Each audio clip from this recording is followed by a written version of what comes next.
new farm, new plan, utilizing a logging operation for our hunt strategy. We're breaking that all down this week on Land Beat. All right guys, just picked up this new piece. We've got timber value across this 150 acres and we've got a logger already contacted. We're just on the wait list to be able to have that machinery roll in. So right now it's planning, prepping, and making sure that once that equipment rolls on site, that we've got our plan in place to make this thing hunt the best that this 150 acres can hunt. Thank goodness we've got the timber value, but strategically, we're making sure that we are maximizing the benefit of their time on site. So we're standing right now in a future log deck. This is kind of the south central portion of the property, so a great place to be able to pull logs to, load, and then be able to get out. Very easy accessed from existing internal roads of the property. And so the value of this specific location is that, right, we're going to have a place where larger trucks can make a swing, where a skidder can bring in long 50, 60 foot long trees and bring them, load them, process them. So this is going to be a bigger opening.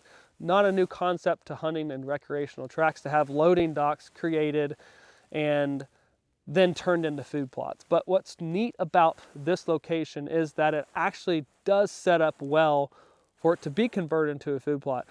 What I find most places is, okay, that was a loading dock. Well, that's my only opening. Let's just turn it into a food plot. Opposed to working with the logger and locating ahead of time of where those logging decks can be, should be, hope to be, so that you're creating a pinch point with the food plot, or that ties into an existing clear cut or bedding thicket or other food plot in relation to the topography of the given property. So we want to create access for the hunter, but we want to create a great flow of game, specifically deer, to be able to come in and out of the food plot. We don't want to put it in a place that just pigeonholes the hunter and it's hard to reach, hard to access from a deer standpoint. We want it to all flow. If so, we'll have that much more consistency out of the game in that exact location. So this is a chosen spot, not just a given spot, let's say, for that loading dock. But this is going to be cleared out,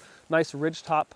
It's going to be about 1.5 acres to 2 acres in size.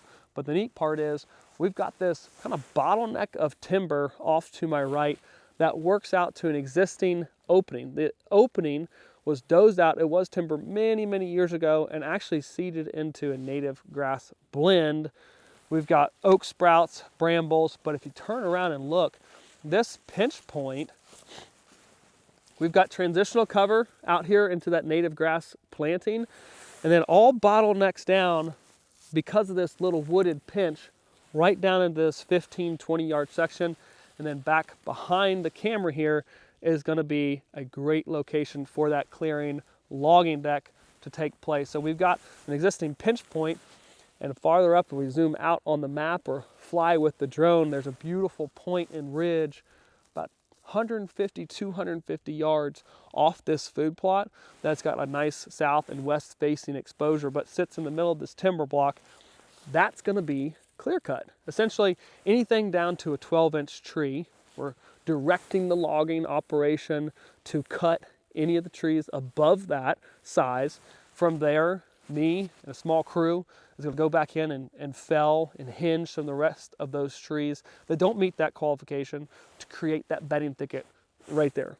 150, 200 yards away from this pinch point that will be blended into a food plot. On the flip side of that food plot, right, so even farther west on the property is a very nice large west facing slope that another cut is going to happen just like the one I described. So then what happens is we've got bedding to the west, food plot in the center, pinch just off the edge of the food plot, and then slightly northeast of that, another bedding cut. So during the rut, we've got back and forth through the pinch point, making the food plot essentially a great rut location. I can enter in and out really easily. Just behind this is a pond. I can blow my scent across, but hunt this on a west-northwest wind I can hunt this on a northwest north wind, blow all my scent back behind the pond, but be situated between two bedding thickets over a little bit of food. That late October, early November situation when does are still hitting the food plot, this is what I'm looking forward to. But again, that doesn't happen without preparation and planning and utilizing that logging operation to clear the opening for me and then create the bedding thickets that are going to make this thing right here flow and kind of be, if you will, the heartbeat of this farm. So we're putting money in our pocket from the logging operation and then turn around and reinvesting that into developing this out into a wonderful food plot location. I'm excited. Water, cover, food plot, great bow hunting setup for us in southern Missouri. Right here because of a logging operation.